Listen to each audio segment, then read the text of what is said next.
దాన్ని నిలబెట్టే అవకాశం మున్సిపల్ ఎలక్షన్ లో మనం ఉందని తెలియజేస్తా ఉన్నాను. అదేవిధంగా మనం చూసుకున్నట్టయితే వాళ్ళు ఇచ్చినటువంటి జరిగింది. మనము కాంగ్రెస్ కు ఎందుకు ఓటు వేయాలి, కాంగ్రెస్ కు పార్టీకి ఎందుకు ఓటు వేయాలి? రుణమాఫీ చేస్తానని మోసం చేసినందుకు ఓటు వేయాలన్నా, అదేవిధంగా రైతు బంధును పొందబెట్టినందుకు ఓటు వేయాలన్నా? అవునా?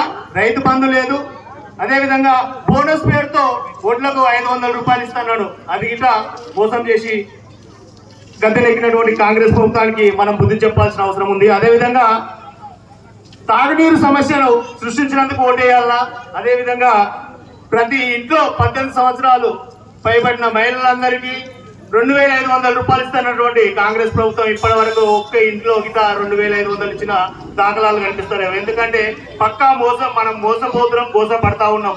అది దృష్టిలో పెట్టుకోవాలి. అదేవిధంగా తులం బంగారం ఇస్తానన్నాడు, కళ్యాణ లక్ష్మితో పాటు తులం బంగారం కూడా ఇస్తానన్నాడు. కళ్యాణ లక్ష్మి పోయింది, అదేవిధంగా తులం బంగారం చూస్తే అది కింద పోయింది.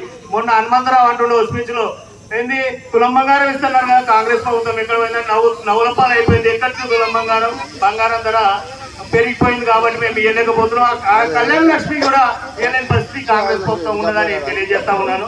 అదేవిధంగా పింఛన్లు 200 ఉన్నటువంటి పింఛన్ కేసీఆర్ వచ్చిన తర్వాతనే 2000 చేయడం జరిగింది.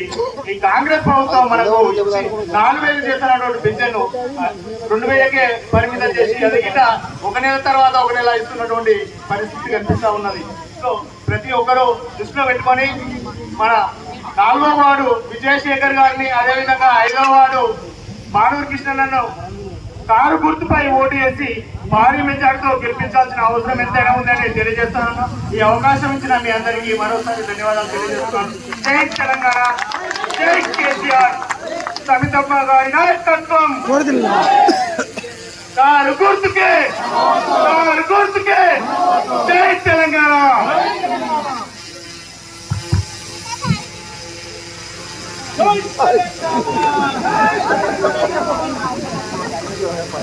మాట్లాడాలి అట్లా అనదు.